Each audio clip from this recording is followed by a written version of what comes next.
যদি বলেন গোপাল কি খায়, কে বলেছে খায় না? ভগবান খায়, আপনি দিতে পারেন না। এমন কোনো প্রমাণ আছে ভগবান খায়? খায়। বলুন, পুরীতে কে বসে আছে? প্রভু জগন্নাথ। আপনারা কেউ জগন্নাথ ধামে গেছেন? যদি কেউ গিয়ে থাকেন একবার হাত তুলবেন তো দেখি কে কে জগন্নাথ ধামে গেছে। আহা, এত মানুষ গেছেন, খুবই ভালো লাগলো। জগন্নাথ ধামে আপনারা গেছেন, এবার বলুন তো জগন্নাথের ভাত রান্না হয় কি করে? হাঁড়ির ওপরে হাঁড়ি, হাঁড়ির ওপরে হাঁড়ি বসানো থাকে, 7খানা হাঁড়ি বসে, নিচের হাঁড়িতে আগুন দেয়। কোন হাঁড়ির ভাত ওপরে হয়? হাত তুলে দেখিয়ে দাও। ওপরের ভাত আগে হয়। আচ্ছা, আমি আপনাদের হাঁড়ি কিনে দেবো, চাল জল সব দেবো, ভাত হবে তো? কেন হবে না? আগুনের কোনো ধর্ম আছে? আগুনের কোনো ধর্ম আছে কি? আগুন আপনি একটা গাছে লাগিয়ে দেবেন, আর লাগিয়ে দিলে আগুন কি গালে হাত দিয়ে চিন্তা করে ও আমাকে নিচেই আগুন দিয়েছে ঠিকই, আমি আগে ওপরের পাতাগুলো পুড়ি, তারপরে ফুল পুড়বো, তারপরে ডাঁটা পুড়বো, তারপরে ছাল পুড়বো, তারপর? কোনো ধর্ম আছে আগুনের? আগুন যেখানে লাগাবে সেখানেই পুড়বে। তাহলে নিচেই আগুন দিচ্ছে, ওপরের হাঁড়ির ভাত হচ্ছে কি করে? তার মানে আপনি কি বুঝছেন? যে আগুন দিচ্ছে সে ভাত করছে না, জগন্নাথ আগুনকে পর্যন্ত বশ মানিয়েছে। তাই শোন ভাই, তোকে নিচয়ে দেবে বটে, কিন্তু সাটাক করে ওপরে উঠে যাবি। ওপরের হাঁড়ির ভাতটা তুই করে দিবি। ওপরের হাঁড়ির ভাত আমি যেমন খাবো, তেমন হাজার হাজার জগন্নাথের ভক্তদের আমি সেবা করি। হরি বল, হরি বল। তাহলে তিনি নিজে খাচ্ছে, হাজার হাজার জগন্নাথের ভক্তদের তিনি খাওয়াচ্ছেন, আর আপনি বলছেন আপনার গোপালটা খেতে পাচ্ছে না, আপনি দিতে পারছেন না। কারণ আপনি জানেন না যে কোন রাস্তায় ভগবানকে খাওয়ানো যায়। আপনি যদি মনে করেন মালা পরিছি ভগবানকে খাওয়াবো, তাহলে মালা পরলে যদি ভগবানকে পাওয়া যেত, তুলসী তলায় জল দিতে যাচ্ছ কেন? তুলসী তলায় জল দিলে যদি ভগবানকে পাওয়া যেত, তাহলে ঠাকুর ঘরে প্রদীপ জ্বালতে যাচ্ছ কেন? ঠাকুর ঘরে প্রদীপ জ্বাললে যদি ভগবানকে পাওয়া যেত, তাহলে তুমি হরিবাসরে বসে হরিনাম শুনছো কেন?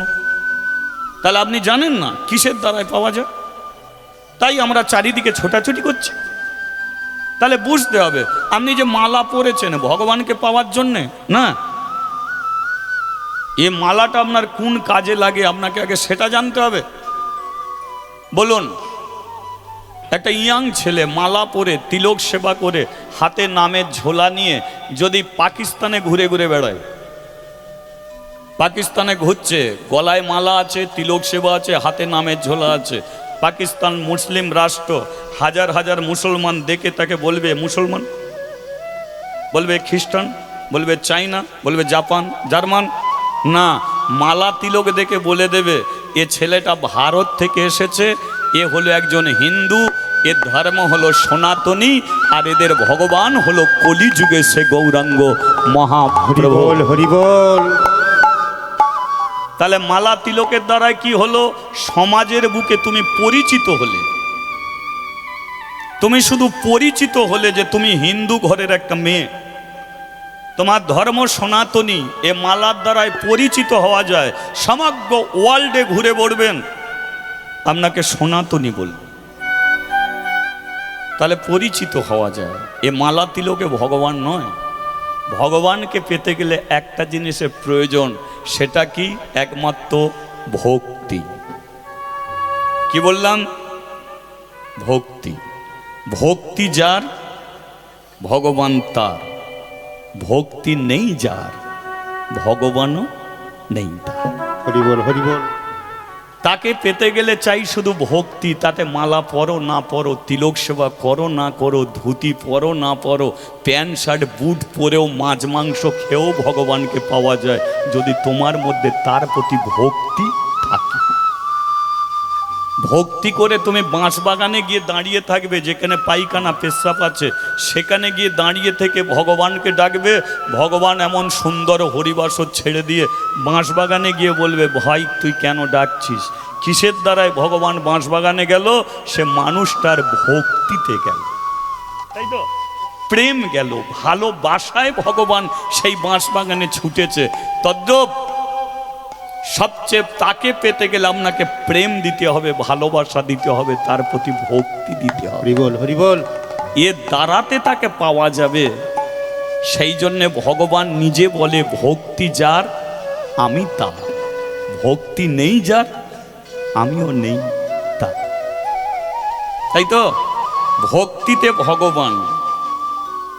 এই যে কেমন ভক্তি, এমন একটা মেয়ের কথা আপনাদের কাছে আমি জানাবো, যে মেয়েটা কোনোদিন তুলসী তলায় প্রদীপ জ্বালতো না, যে মেয়েটা কোনোদিন ঠাকুর ঘরে ধূপ দিত না, প্রদীপ জ্বালতো না, খেতে দিত না, কোনোদিন মালা পরেনি, তিলক সেবা করেনি, তবে রাস্তাঘাটে থাকতো না, ঠাকুর ঘরের দরজার সম্মুখে যে চাতাল থাকে সেই চাতালে বসে প্রতিদিন চোখের জলে কেঁদে কেঁদে হরিনাম করত, শুধু হাতে তালি দিয়ে হরিনাম করত।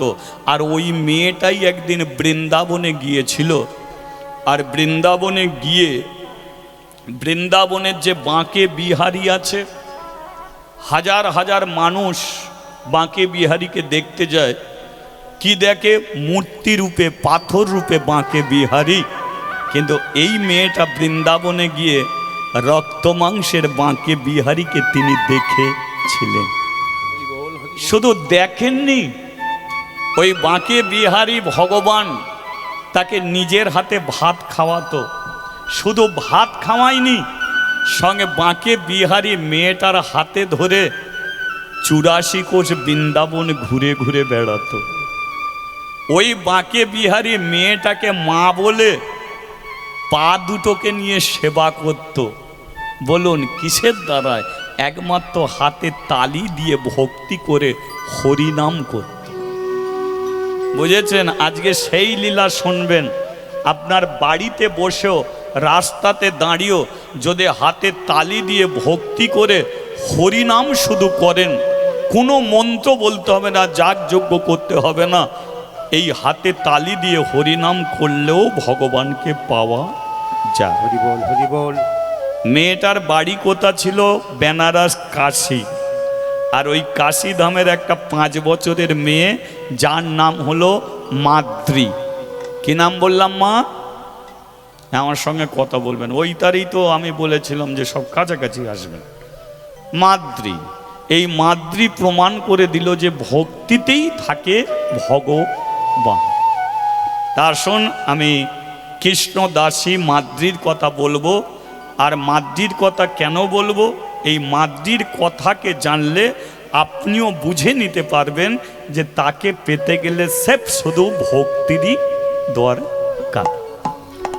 তাহলে আমি বলতে থাকি, আপনারা শুনতে থাকুন। তার আগে একবার বলিয়ে চৈতন্য মহাপ্রভু কি জয়।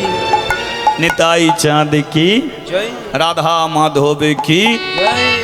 একটু হরিনাম করা যাবে কি? করা যাবে? আপনারা করবেন? করবেন তো? আচ্ছা, যে যে করবেন না একবার হাত তুলুন। পেছনের কিছু তুলে ফেলেছে, কারণ ওরা সামনে এই কারণেই বসেনি, চঞ্চল হবে বলে। ঠিক আছে, শুনতে বসেছেন, রাত্রি জেগে এসেছেন, 4 রাত্রি ধরে অনুষ্ঠান চলছে, আপনারা সময় কাটিয়েছেন। কিন্তু আজকে এমন একটা অনুষ্ঠানে আমরা সবাই যোগদান করেছি, যেখানে আপনি আনমনা হয়ে শুনবেন, এটা আপনার কাজে লাগবেন। আর যদি আপনি ভক্তিতে যদি শোনেন, তাহলে আপনার সামনেকে, পেছনেকে, ডায়েকে, বাঁয়েকে আপনি তাকাবার সুযোগ পাবেন না। শুনতে শুনতে আপনার কখন সময় চলে যাবে আপনি নিজেও জানতে পারবেন না। শোনার জন্যে কান, কান যদি আপনার পেতলের কান হয় ভুল শুনবেন, তামার কান হলে গল্প করবেন, লোহার কান হলে এইখানেই ঘুমাবেন। আর শোনার যদি কান হয়, আপনি কিভাবে শুনবেন, সময় চলে যাবে, আপনি জানতে পারবেন। হরিবল হরিবল। ঠিক আছে, চলো। হরে কৃষ্ণ হরে কৃষ্ণ, কৃষ্ণ কৃষ্ণ হরে হরে, হরে রাম রাম রাম হরে হরে। সবাই হরে কৃষ্ণ কৃষ্ণ কৃষ্ণ হরে হরে, হরে রাম রাম রাম হরে হরে। হরে কৃষ্ণ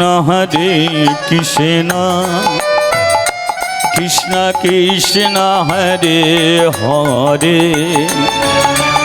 হরে রাম রাম রাম হরে হরে। হরে কৃষ্ণ কৃষ্ণ কৃষ্ণ হরে হরে, হরে রাম রাম রাম হরে হরে। আচ্ছা, মহাপ্রভু যখন হরিনাম করতেন তার হাত কোন দিকে থাকতো আপনাদের জানা আছে? কোন দিকে? ওপর দিকে থাকতো তো? আচ্ছা, কেন ওপর দিকে হাত তুলে মহাপ্রভু হরিনাম করত? একটাই কারণ, আমাদের হাত যদি ওপরে ওঠে তবে মহাপ্রভুর হাত নিচের দিকে নামবে আমাদের হাতকে ধরার জন্যে। আর আমাদের হাত যদি নিচের দিকে থাকে তাহলে মহাপ্রভুর হাত কোনোদিন নামবে না আমাদের দুটো হাত ধরার জন্যে। এবার ভগবান আপনাকে বিবেক দিয়েছে, বুদ্ধি দিয়েছে, জ্ঞান দিয়েছে। আপনি নিজে থেকে চিন্তা করুন যে আপনার এই সুন্দর হাত দুটো কাকে ধরিয়ে দেওয়া উচিত।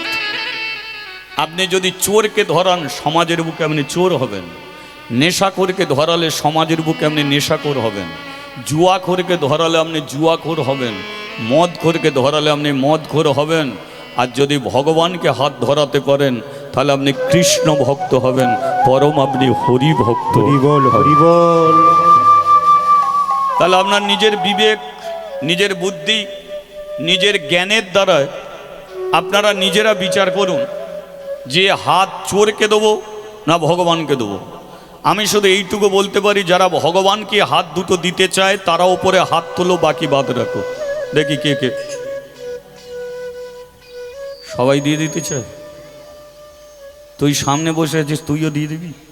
হ্যাঁ, দিয়ে দে, এই ভালো। কি গো, এই পৃথিবীতে কে শান্তিতে আছে? কেউ নেই। চলো, যদি ভগবান হাত দুটো ধরে তো জীবন ধন্য। একবার উপরে হাত তোলো। ও হরে কৃষ্ণ কৃষ্ণ কৃষ্ণ হরে হরে, হরে রাম রাম রাম হরে হরে। হরে কৃষ্ণ কৃষ্ণ কৃষ্ণ হরে হরে, হরে রাম রাম রাম হরে হরে। বলো রাধা মাধব রাধা মাধব জয় রাধা মাধব। বলো রাধা মাধব জয় রাধা মাধব। বলো হরি হরি বল বল বল গৌর হরি বল, হরি হরি বল। সবে একটু উলু দিয়ে বল, হরি হরি বল বল বল গৌর হরি বল, হরি হরি বল। সবে উলু দিয়ে বল, আর গৌর হরি বল, আমার গৌর হরি বল। হাতটা নামিয়ে নিন। ব্যথা হলো আমাকেই দোষ দেবে কে? বলে বাবা অনেক অনুষ্ঠান হলো, এমন হাত তোলা অনুষ্ঠান হয়নি বাবা। আর এই যে তুলিয়ে রেখেছে নামানোর নাম নেই। আমি যদি আগে নামিয়ে নেই, কীর্তনিয়া যদি দেখে ফেলে আমাকে কোথা কি বলবে? না না, আমি নামিয়ে নিতে বলছি। কেন বলছি? আজকে হাত তুলেছেন বলি আজকে আপনার হাত ধরবে না, এটা আপনার অভ্যাস, তাই তো? এটা আপনার অভ্যাস। আপনি 1 মাস তুলসী তলায় জল দেয়া বন্ধ করে দিন, 1 মাস পর থেকে আপনার দেবার ইচ্ছাই থাকবে। আপনি প্রতিদিন দেন বলেই তো সময়ে মনে পড়ে যায় এবার জল দিতে হবে, কিন্তু আপনি বন্ধ করে দিন 1 মাস, আপনার ইচ্ছা থাকবে না। সেই জন্য অভ্যাস, এটা আপনাকে করতে হবে প্রতিদিন। 24 ঘন্টার মধ্যে 24 মিনিট করো, তা যদি না থাকে 24 সেকেন্ড করো। 24 সেকেন্ড যে যেমন কাজের মধ্যে থাকো, যে যেমন কাজের মধ্যে থাকো, কাজের মধ্যে থেকেই হা গোবিন্দ হা কৃষ্ণ বলে একবার হরিনামটা করে নাও, এতেই কাজে লেগে যাবে। যদি বলে আমি ধান কাটছি, কাটছো তো কি হয়েছে, মালা পরে হরিনাম করা যায়, না মালা পরেও করা যায়, প্যান্ট শার্ট বুট পরেও করা যায়, বাইক চালাতে চালাতেও করা যায়। আজকাল দিনে তো মায়েরা ইউটিউবিতে হরিনাম চালিয়ে বাড়ির কাজকর্ম সারে। তা কে বলেছে? হরিনাম যেমন প্রকারেও করা যায়। হরিবাসরে বসে আছে না, হাই তুলন না, হাই তুলেও হয়, বললেও চল। কি মাছ মাংস খান না, খাই তো কি হয়েছে? অনেকে আমাকে সেদিনকে ফোন করে বলছে, দাদা আমি তুলসী কাঠের মালা পরবো। আমি বলি পরো না ভাই। না মালা পরলে খোলা যায়? আমি বলি এখন প্যাঁচ সিস্টেম মালা উঠেছে, পরলে আবার খোলা যায়। তা পরলে খুলবে কেন? বলে 1 সপ্তাহ বাদে একটা বিয়ে বাড়ি পড়েছে, খাসির মাংস ওখানে হবে, তাই ভাবছি মালা পরে খাবো। আমি বলি মালা পরেই খাও দাদা। বলে এ তো অন্যায়। আমি বলি শোনো, জ্বরের বড়ি খাওয়ালেই জ্বর কোনো দিন কমে না, কিছুক্ষণ সময় লাগে। তদ্দ মালা পরলেই খাসির মাংস খাওয়ার ইচ্ছা যাবে না। আপনি মালা পরেই খেতে থাকুন, যেদিন তুলসী মালার কাজ শুরু হয়ে যাবে সেদিনকে মন থেকেই মাছ মাংস খাওয়ার ইচ্ছা তোমার চলে, বল হরি বল। সেই দিনকে যাবে। নাহলে তুমি মালা পরেছো আর ওদিকে তাকিয়ে আছো, তোরা খেয়েই যা। আমি মালা, ও কি, ও কোনো কাজে? তাহলে যেমন প্রকারে করলেই হবে, ঠিক আছে? হ্যাঁ চলো, হাত নিচের দিকে করে একটু করা যায়।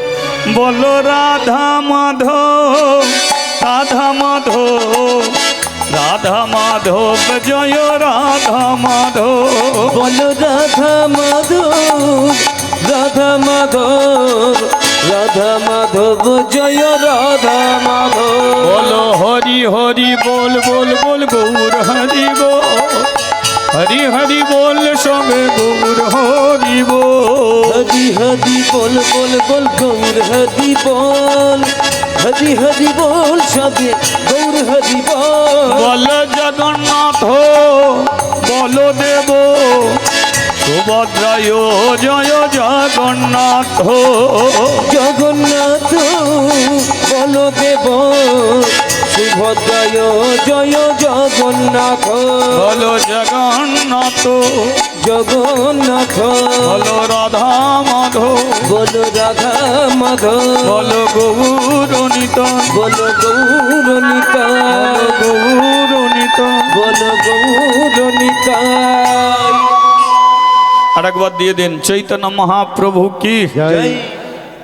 আবার পরে দেবেন। হ্যাঁ চলো, বৃন্দাবনে কে থাকে? রাধা। পুরীতে কে থাকে? জগন্নাথ। কাশীতে কে থাকে? কাশীতে থাকে বাবা বিশ্বনাথ বা শিবজি। কাশীর রাজা হলো বিশ্বেশ্বর, হর হর মহাদেব শঙ্কর ভগবান। তাই তো শাস্ত্রীয় মতে ভগবান আমরা একটা পাই না, দুটো পাই। যেমন কৃষ্ণ ভগবান, তেমন আমরা শিবজিকেও বলে থাকি শঙ্কর ভগবান। তাই শঙ্কর ভগবান মানে দেবাদিদেব মহাদেবের বাসস্থান হচ্ছে কাশী। কাশী কিন্তু একটা গ্রাম ছিল, কিন্তু আজকে ভারতবর্ষের মধ্যে ওই কাশী একটা মহা তীর্থস্থান। তাই তো গ্রাম থেকে হয়ে আছে কাশী ধাম, কিন্তু আগে ছিল গ্রাম। তাহলে আজকে এত বড় ধামে পরিণত হলো কি করে? ধামে পরিণত কি করে হলো? এই শুনতে হবে। কাশীর এক জমিদার, নাম হলো তার শিব শঙ্কর রায়। কি বললাম মা?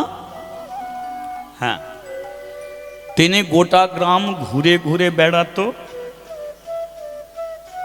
আর তার স্ত্রীর সঙ্গে রাত্রিকালে আলোচনা করত।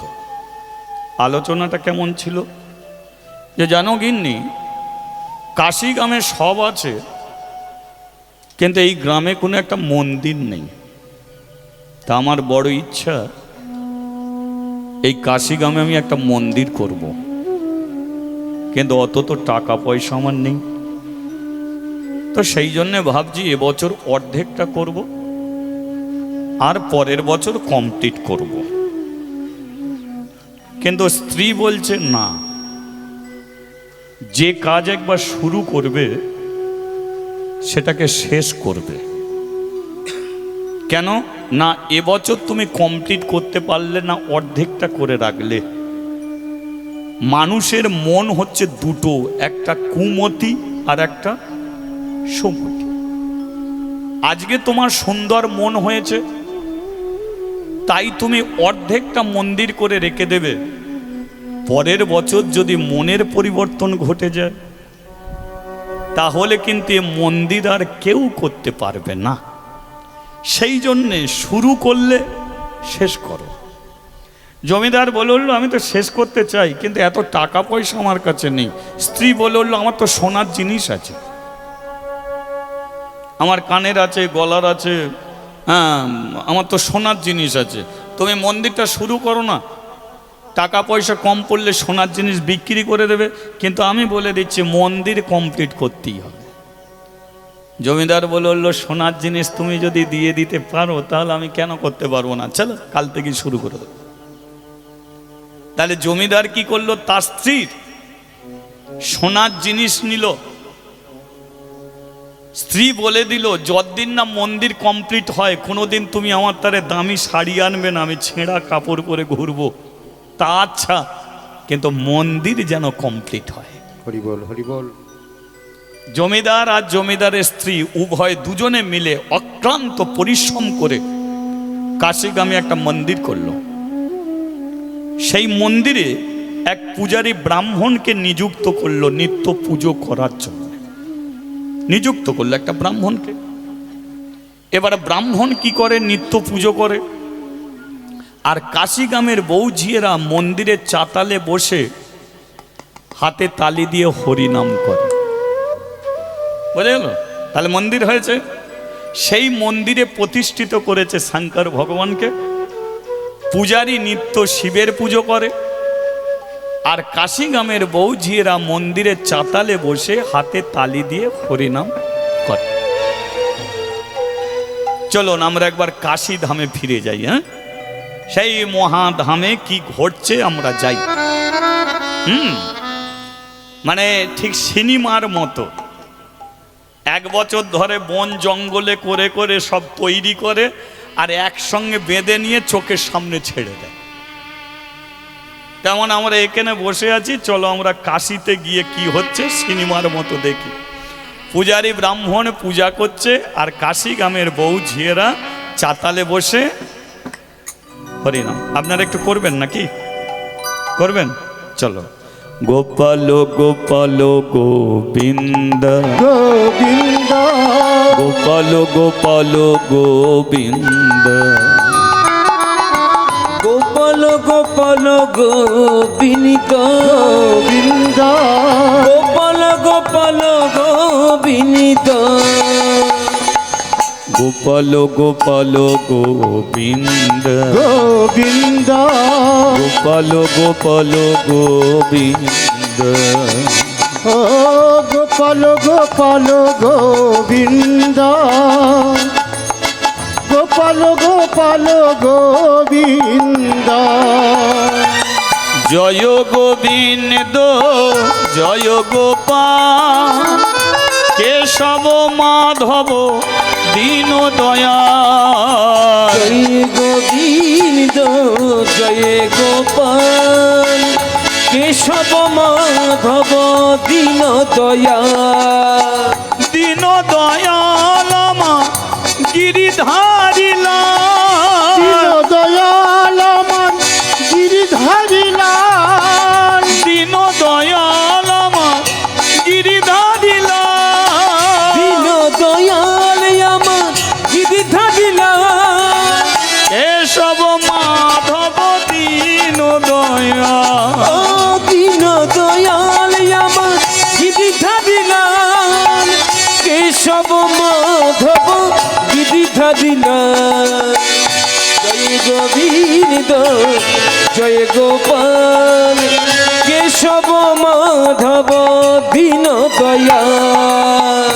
গোবিন্দ জয় গোপাল, জয় গোবিন্দ জয় গোপাল, জয় গোবিন্দ জয় গোপাল। জয় গোবিন্দ জয় গোপাল। এটা আমার সঙ্গে আপনারা বলবেন, তাহলে আগে আমি বলি তারপর আপনারা বলবেন। না ঠিক আছে। জয় গোবিন্দ জয় গোপাল, জয় গোবিন্দ জয় গোপাল, জয় গোবিন্দ জয় গোপাল, জয় গোবিন্দ জয় গোপাল। ছেলেগুলোকে বলে দেবো যে লক্ষ্মীনারায়ণ পূজা উপলক্ষে কোনো কীর্তনিয়াকে যেন আর না আনা হয়। ছেলেগুলোকে বলে দেবো শুধু এই দলটাকে টেনে নিয়ে বসিয়ে দেবে। ওই ভগবানের কাছে এই দলটাকে টেনে নিয়ে বসে দাও, এরা এত ভগবানকে নাম শুনিয়ে দেবে, আমাদের মতো কীর্তনিয়ারা দরকার হবে। বড় সুন্দর একটা দল, খুব ভালো লাগছে এই দলটা। আপনারা তৈরি থাকুন, আপনারাই এগিয়ে নিয়ে যেতে পারবেন, তাই না?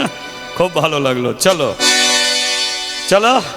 গোবিন্দ হরে গোপাল হরে, কেশব মাধব দীন হরে। গোবিন্দ হরি গোপাল হরি, কেশব মাধব দীন রে।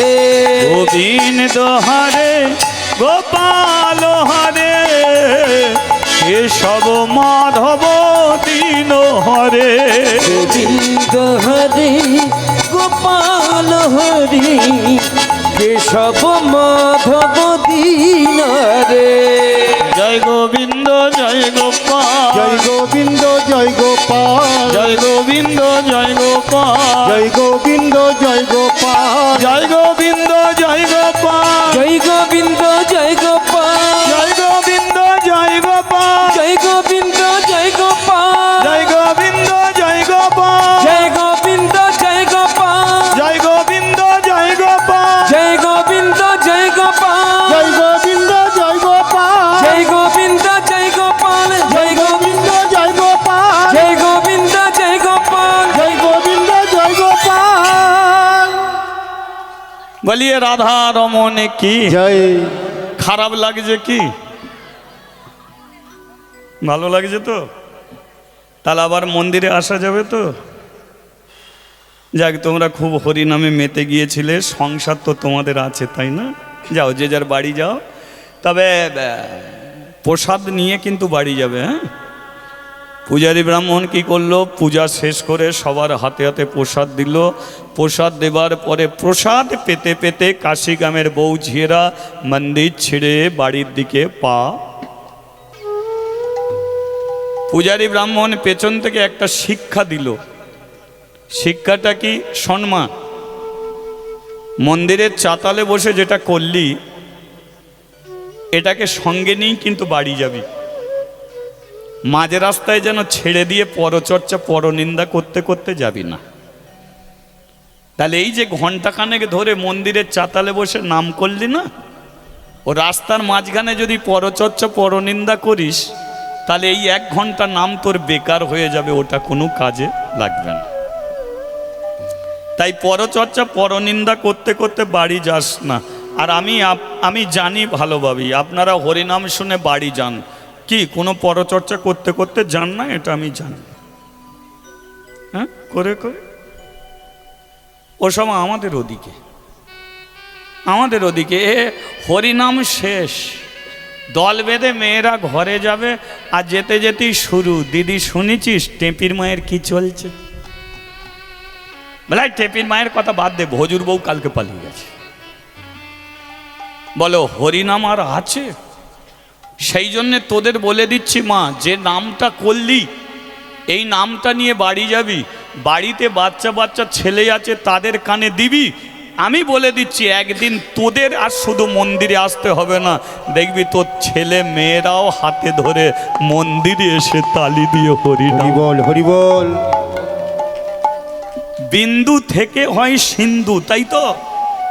1 ফোঁটা জল থেকে যদি নদী হয়, সেই নদী থেকে যদি সমুদ্র হয়, সমুদ্র থেকে যদি সাগরে পরিণত হয়ে যায়, কিন্তু প্রথম তো 1 ফোঁটা জল।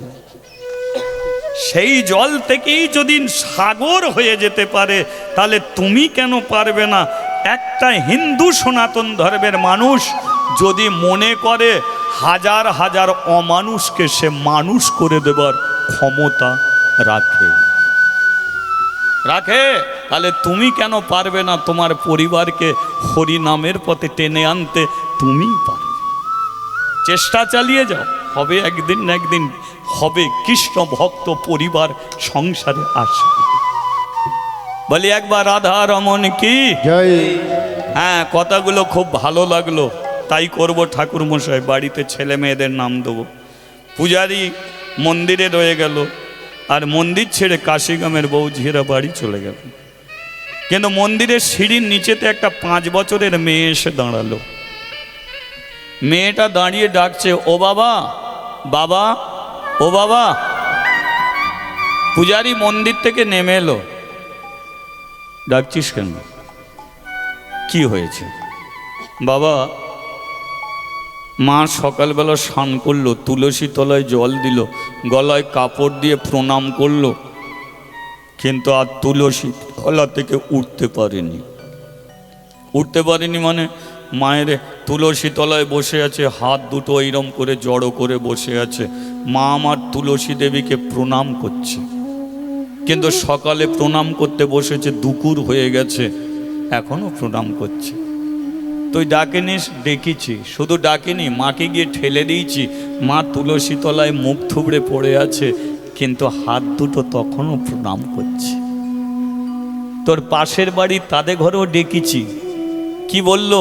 বললো মাদ্রি, তাড়াতাড়ি তোর বাবাকে মন্দির থেকে ডেকে নিয়ে আয়। তাই আমি তোমার কাছে ছুটে এসেছি, চলো না বাবা। আমাদের যে এখনো ভাত রান্না পর্যন্ত হয়নি, সকাল থেকে আমি কিছু খাইনি, চলো না বাবা। মা কেন প্রণাম করছে দেখবে, চলো না।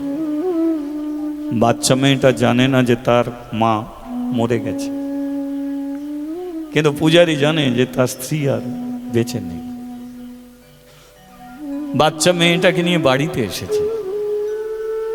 কাশিগ্রামের বউ ঝিয়েরা তুলসী তলাটাকে ঘিরে চোখের জলে কাঁদছে। কিন্তু পূজারি ব্রাহ্মণ তুলসী তলায় বসে তার স্ত্রীর দুটো পা কোলে তুলে নিয়েছে, নিয়ে পায়ের ধুলো নিয়ে মাথায় মাখছে, গা হাতে মাখছে, চেটে চেটে খাচ্ছে। কখনো পা দুটোকে নিজের বুকে তুলে রেখেছে, কখনো পূজারি নিজের মাথাটা তার স্ত্রীর পায়ে ঠুকে যাচ্ছে, পায়ে ধুলো নিয়ে মেখে যাচ্ছে। হরি বল হরি, হরি বল হরি, হরি বল। কাশিগ্রামের বৌঝিয়েরা বলল, ও ঠাকুর মশাই, ও তো তোমার স্ত্রী, যে প্রত্যেক দিন মুসুরি খাটিয়ে দিত, যে প্রত্যেক দিন ঘর পরিষ্কার করে দিত, যে প্রতিদিন ভাত রান্না করে দিত, সেই স্ত্রী পৃথিবী ছেড়ে চলে গেল, তুমি এক ফোঁটা কাঁদছ না? কাঁদো না। হ্যাঁ গো, ওকে অগ্নি সাক্ষী করে মাথায় সিঁদুর দিয়ে বিয়ে করে এনেছিলে, মেয়েটার কতই বয়স হয়েছে, অল্প বয়সে মরে গেল, তোমার একটু দয়া মায়া হলো না? সবাই বুক ফাটিয়ে কাঁদছে, তুমি একটু কাঁদতে পারো না? একটু না কাঁদলে ওর আত্মা শান্তি পাবে কি করে? একটু কাঁদো। পূজারি বলল, শোন মা, আমার স্ত্রী যদি গলায় দড়ি দিয়ে মরতো আমি কাঁদতাম, আমার স্ত্রী যদি আগুনে পুড়ে মরে যেত আমি কাঁদতাম, কিন্তু আমার স্ত্রী মরেছে কোথায়? তুলসী তলায়। একটা কথা জানবি, কোনো মেয়ে যদি তুলসী তলায় প্রণাম করে যদি মরে যায়, সেই মরা শরীরকে দেখে কাঁদতে হয় না, শুধু দূর থেকে প্রণাম করে বলতে হয়, মাগো তুমি তো তুলসী তলায় আনন্দ করে শান্তিতে চলে গেলে, আমাকে আশীর্বাদ করে যাও, আমিও যেন একদিন তুলসী তলায় আনন্দ করে শান্তি করে তোমার মতো চলে যেতে পারি। হরি বল। যারা মন্দিরে মরে যারা তীর্থে গিয়ে মরে, যারা ঠাকুর ঘরে মরে, যারা তুলসী তলায় মরে, তাদের জন্য কোনোদিন কাঁদতে নেই মা। কারণ তুলসী তলায় যদি কেউ মরে, সে তো আর নরকে যায় না। দেবী তুলসী সেই তাকে তো ভগবানের চরণে পৌঁছে দেয়। তাহলে যে ভগবানের কাছে ফিরে যায়, তাকে কেঁদে বিদায় দিতে হয় না, শুধু দূর থেকে আশীর্বাদ নিতে হয় যে মা তুই ভগবানের কাছে যাচ্ছিস, আমাকে আশীর্বাদ করে যা, আমিও যেন ভগবানের কাছে যেতে পারি। তাদের ব্রাহ্মণকে ডেকে সাধ্য শান্তি করতে হয় না। হরিবাসরে আপনি মরবেন, ওরা বলবে অনেক পাপ লেগেছে, কিন্তু আপনার কোনো পাপ নেই। আপনার শরীরে যদি পাপ থাকতো তাহলে আপনি হরিবাসরে কোনোদিন হরিনাম শুনতে শুনতে মরতেন না। আপনি ঠাকুর ঘরে মরবেন, ওরা বলবে 3 পাপ লেগেছে, আপনার কোনো পাপ নেই। যদি আপনার শরীরে পাপ হতো তাহলে আপনি ভগবানের চরণে মাথা রেখে মরতে পারতেন না। সেই জন্য এই জায়গায় মরাটা বড় শক্ত, কারণ মৃত্যুটাকেও আপনাকে প্রার্থনা করতে হবে। আমরা ভগবানের কাছে অনেক কিছু প্রার্থনা করি, কিন্তু বলুন তো কে মৃত্যুকে প্রার্থনা করে? আপনি জানেন যে ওটা আমার জীবনে আসবেই, ওটা আজ নয়, কাল নয়, কাল নয়, পরশু নয়, ওটা আপনারও আসবে, আমারও আসবে। আপনি সুন্দর করে সেজে বিয়ে বাড়িতে চলেছেন, নিমন্ত্রণ করে গেছে, তাই নিমন্ত্রণ রক্ষা করার জন্য আপনি বিয়ে বাড়ি গেলেন, আবার আপনি বাড়ি ফিরে আসতে পারবেন। কিন্তু যেদিন আপনার মৃত্যুর নিমন্ত্রণ আসবে, সেদিনকে আপনি বাড়ি ছাড়বেন আর বাড়িতে ফিরে আসতে আপনি পারবেন না। তাই আপনাকে চলে যেতে হবে। তাহলে যাওয়াটা মানুষের কেমন হওয়া চাই? আসতে যাওয়াটা কেমন হবে? মানুষ হয়ে জন্মগ্রহণ করেছো, গরু ছাগল পশু পক্ষীর মতো মরার জন্য নয়। তাহলে মানুষ হয়ে জন্মেছি, মানুষের মৃত্যু কোথা হবে? তুলসী তলায় হবে।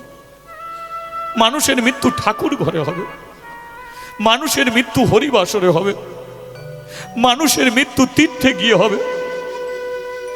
কিন্তু আমাদের মৃত্যু কোথায় হয়? একজন দেখবে পিঠে ঘা হয়ে গেছে, বিছানায় শুয়ে শুয়ে পিঠে ঘা হয়ে গেছে, তবু সে মরছে না। তার ছেলেরা ব্রাহ্মণকে ডেকে নিয়ে সে প্রাচিত্য করছে, বাবা তাড়াতাড়ি মন্ত্র বলো, তুমি মরছো না, কি পাপ করেছো? ব্রাহ্মণকে ডেকে নিয়ে সে প্রাচিত্য চলছে। বলো তো এই মৃত্যুটা মানুষের ভালো? তাহলে মানে কোন মৃত্যু চাইবেন? তাহলে মরুন, তুলসী তলায় মরুন, ঠাকুর ঘরে মরুন, এর জন্য প্রার্থনা করতে হয়।